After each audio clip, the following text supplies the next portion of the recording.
Hello, Ezekiel. My name is Mandy Maud from Iterate UX, and I'm going to be reviewing your resume today.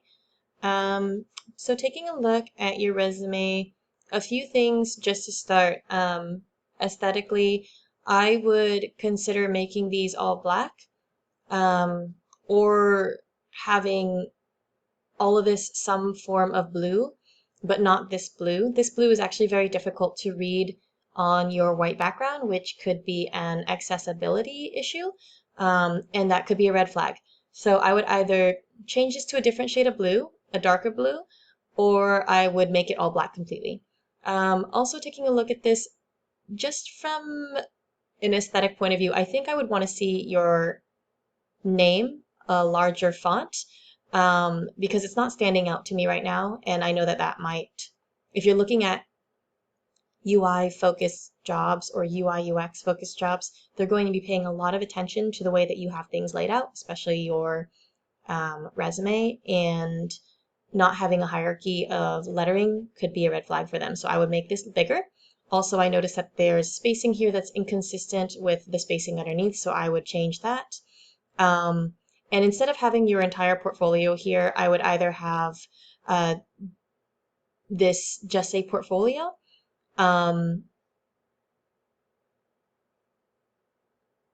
Actually, this is okay, actually. I take that back. This is okay, or I would have it say portfolio only, so it's a direct link. That's up to you. Next, I think I would want to see your skills and your tools first. So going down to skills here, this is a lot. You can break it down into skills and tools separately instead of having it into 4 different areas under skills alone. You can have skills, batch that all together. Skills meaning UX, user research, wireframing, usability studies, that you're a strong presenter, that you're detail oriented. And then for tools, have that be the things that you use. So Figma, Adobe XD, Google Slides, Sketch, and list them out separately and have them on the top. Also, I think after that, I would want to see a focus on UX case studies and UX projects, which I don't see here. Having a section that's focused on UX case studies and UX projects allows the recruiter and the hiring manager to see that you have actually worked on UX projects in the past and can actually click on a link that takes them there quickly without having to find it on your portfolio. I would update your resume to have that section with a direct link to your specific UX case studies and projects, along with a short summary of what you did. And then following that, I would have experience. I think for this, it looks like there's some inconsistencies here, like present is all in caps. I would have this just capital P and then lowercase RESENT. I don't know why this looks like it's a link, but it's a link that I had to discover. If you want anything linked, I would have it up here in your contact information instead of having to try and find it within your resume. That could be confusing. So having your experiences, and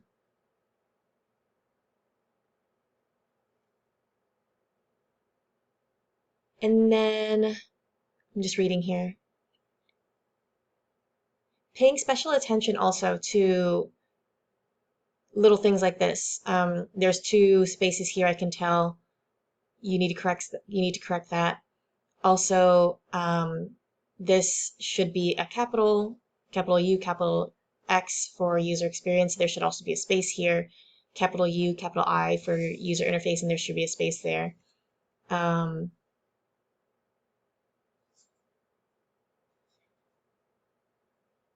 think also you can make these a little bit more actionable, and putting them into bullets. Bullets are a lot easier for people to read, especially when they're only skimming your resume. So I would suggest that turning these into bullets, making them actionable, saying what you did, and then saying why it was relevant to the business or the company, would be a lot more digestible for someone that's going through your resume.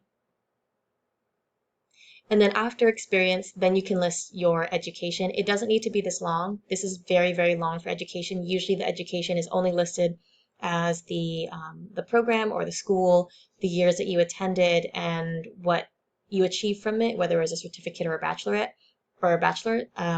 You don't need any of this. A recruiter or a hiring manager will not read this. But these areas right here are relevant. So go ahead and keep these. And that's all you'll need. You don't need any of these explanations. If it's not relevant to UX or UI design, it won't matter anyways. So yes, as an overview, just to review what we went through, go ahead and make this larger so that it stands out a lot more.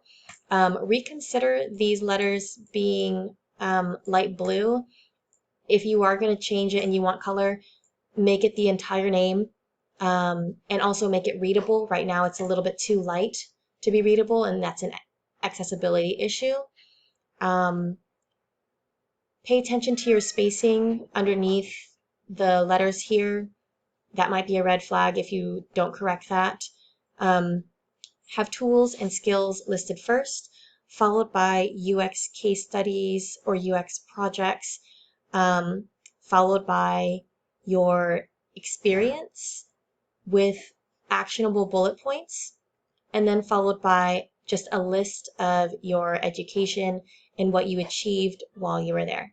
Hopefully this has helped though. If you have any questions, feel free to DM me on Discord. Again, my name is Mandy Mod, and I will message you your resume, and I hope you have a great rest of the day.